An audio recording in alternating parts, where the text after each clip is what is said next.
তোমরাও শুনছ নবীজির জামানায় এক যুবক এসে বলছিল, ইয়া রাসূলুল্লাহ সাল্লাল্লাহু আলাইহি ওয়াসাল্লাম, আমাকে জিনার অনুমতি দেন, আমি জিনা করতে চাই, ইদান লি বিজিনা। নবীজি তাকে 5টা প্রশ্ন করছে, যুবক কাছে আসো।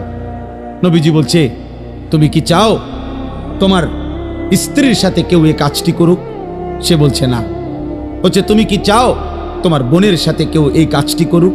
বলছে না। আমি সংক্ষেপে বলতেছি। নবীজি বললেন, তুমি কি চাও তোমার মেয়ের সাথে কেউ এই কাজটি করুক? বলছে না। নবীজি বলছেন, তুমি কি চাও তোমার মায়ের সাথে কেউ এই কাজটি করুক? নবীজি বলছেন না। স্ত্রীর কথা না, মাকে বলছেন।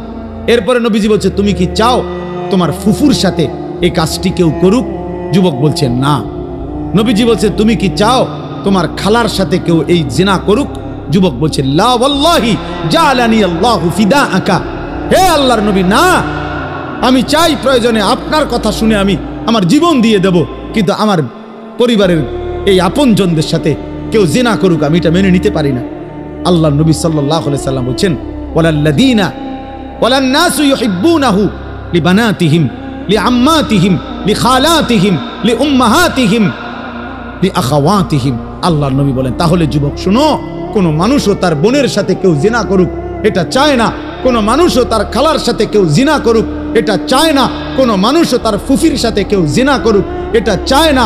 কোন মানুষও তার মায়ের সাথে কেউ জিনা করুক এটা চায় না। কোন মানুষও তার মেয়ের সাথে কেউ ব্যভিচার করুক এটা চায় না। তো তুমি কেমনে করবে? যুবক বলছে, ইয়া রাসূলুল্লাহ, আল্লাহর কসম আমি ছেড়ে দিলাম,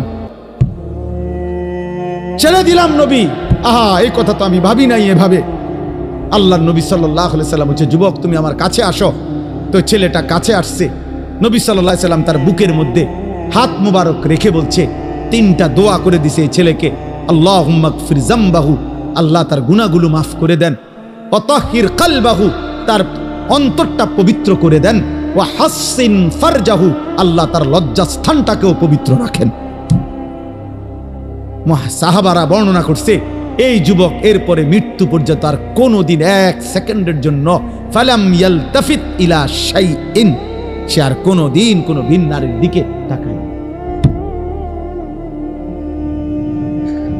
তোমরা না ফিরলে বাপ, আল্লাহর জন্য লড়বে কে বাপ?